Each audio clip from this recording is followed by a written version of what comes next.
Si bien iba a ser un disco rockero llamado Get Back, termina siendo un disco con todo, digamos, orquestal, un disco rockero, un disco acústico. Se decide llamarlo Let It Be. Mi nombre es Matías Campos, soy músico, productor y esto es Bisagra.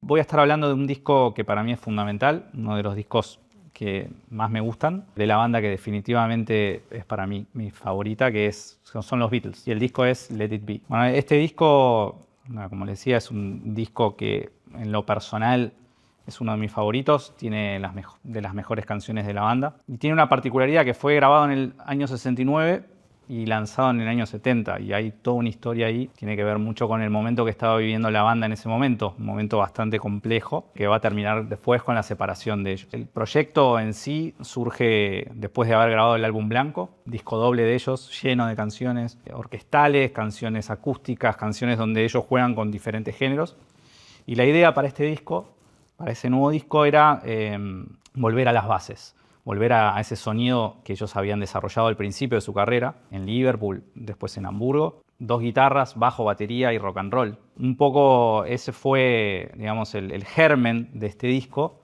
Se puede ver retratado en el documental Get Back, dirigido por Peter Jackson. Bueno, ahí se ve un poquito cómo arranca el proceso y cómo se termina dando un disco distinto al que se pensó en un momento, porque bueno, del rock and roll después pasan a componer canciones y a grabar canciones un poco distintas, ¿no? O sea, ya con una cuestión orquestal, acústicos, temas como Two of Us.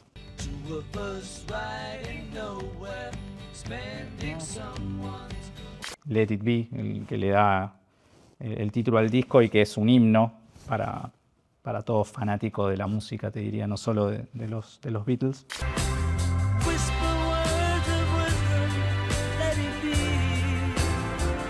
Y obviamente temas rockeros de ese germen, ¿no?, que tenía el disco, Dig a Pony, I Got a Feeling, Get Back. Es muy interesante ver, digamos, como los aspectos compositivos de cada uno de ellos. Por un lado, el aporte de Lennon, de John, a todo este proceso son quizás los temas más rockeros. También en estas sesiones se grabó Don't Let Me Down, que no termina en el disco, pero sí es un single y de los más conocidos y de las mejores canciones. Dig a Pony es un tema de Lennon. Across the Universe, que es, bueno, un tema acústico, con una letra inspirada en el viaje que hicieron los Beatles a la India. Y después tenemos el aporte de Paul McCartney, ¿no? De Paul que bueno, suma Let It Be, el tema que termina dándole nombre al disco y que bueno, es una balada de piano que se le ocurrió, digamos, en un momento de su vida bastante particular. Él tiene un sueño en donde su madre se le aparece en el sueño, su madre obviamente fallecida, se le aparece en el sueño y le dice que se quede tranquilo, que todo va a estar bien y que lo deje ser, Let It Be. Otro de los grandes temas, Two of Us, un tema acústico, en donde está cantado por los dos cantantes principales de la banda, por John y por Paul, que tiene una letra que es bastante profética si uno se la pone a analizar un poco. Creo que están cantando un poco acerca del final de la banda, sobre todo en esa frase que dice: tenemos memorias más largas que el camino que nos queda por delante, algo hermoso a nivel poético. Pues está el tema One After 909, que es un tema de rock and roll.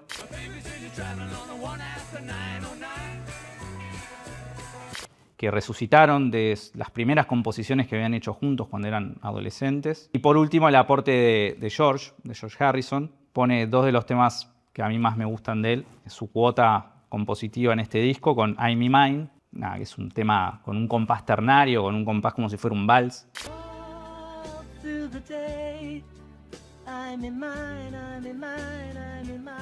Y For You Blue, que es un tema super country, también un temazo total. Si analizamos la lista de temas, como siempre pasa, si bien ellos estaban en un momento bastante complicado en lo personal y en lo grupal, se nota en el documental, están tratando de lidiar con las presiones, con la muerte de su manager un par de años antes, cómo estaban llevando su carrera, cada uno tirando para su lado y les costaba encontrar un punto en común. Sin embargo, bueno, lo que pasa siempre con ellos es que la música no sufre, digamos. La música muestra destellos de la genialidad que siempre tuvieron, y agarras la lista de temas y escuchas el disco y es nada, fabuloso. Recomiendo obviamente que lo escuchen, que se vuelva a escuchar los discos enteros porque son obras y me parece que nada, está buenísimo escucharlos como tal. Y hay una particularidad más, que lo que les contaba al comienzo, que este disco, si bien se grabó durante el 69, termina siendo editado como el último disco de los Beatles. Bueno, eso termina haciendo que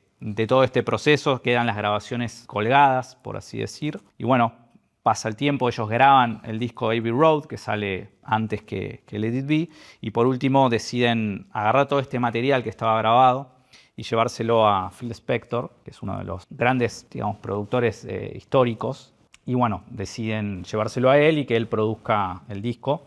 De ahí este cambio en el concepto, ¿no? Que si bien iba a ser un disco rockero llamado Get Back, termina siendo un disco con todo, digamos, orquestal, un disco rockero, un disco acústico, y nada, se decide llamarlo Let It Be.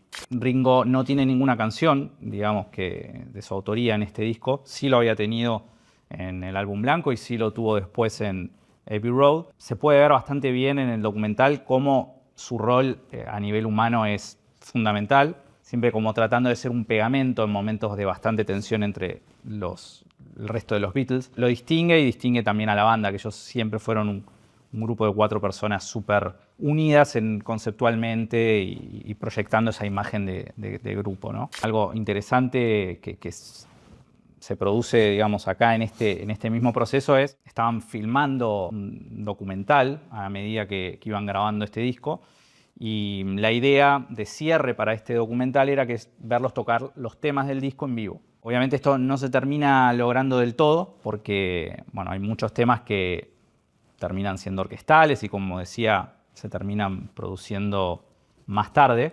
Logran, en el medio de las grabaciones, subir a la terraza del edificio donde estaban grabando, ellos en el centro de Londres, era un estudio que era de la banda, y sin quererlo terminan haciendo el último show de la banda. Fue la última presentación en donde suben a la terraza y tocan los temas que ya tenían ahí trabajados, entre ellos Get Back, Dig a Pony, Don't Let Me Down, que no termina en el disco, pero que es uno de los singles más potentes de ese momento, I Got a Feeling, y One After 909.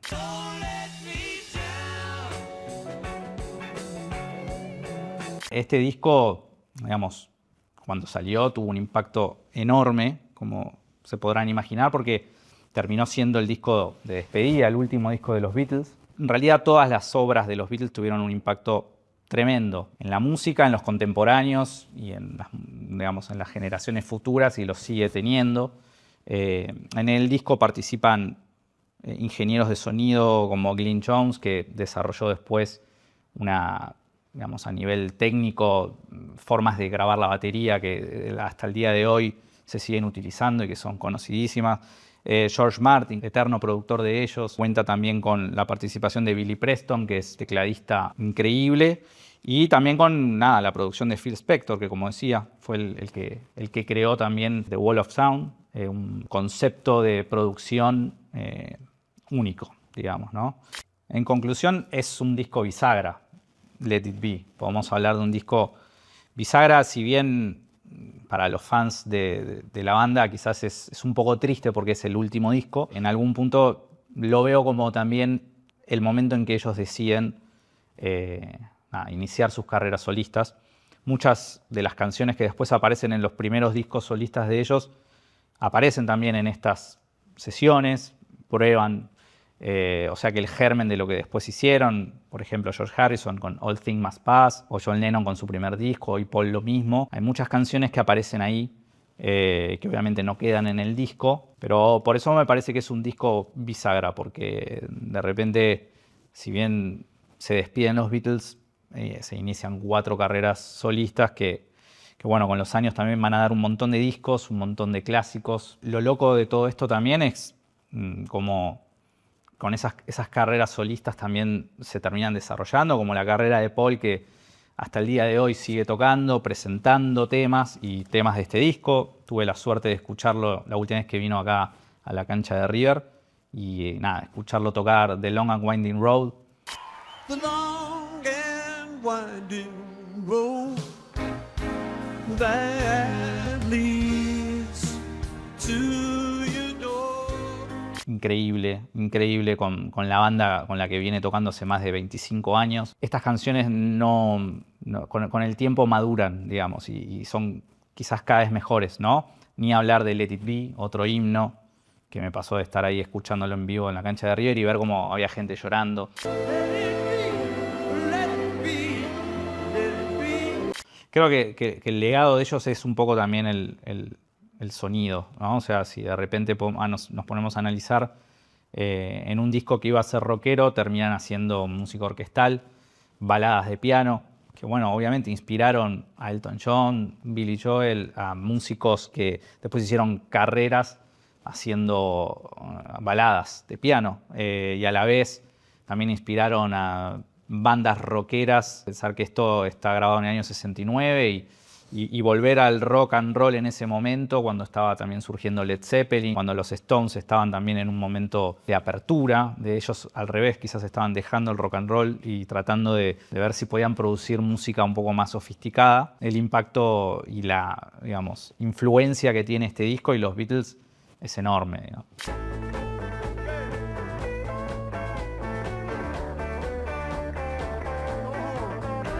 Bueno, si llegaste hasta acá, suscríbete al canal, muchísimas gracias y contanos a ver qué otro disco te gustaría que analicemos y bueno, nos vemos la próxima.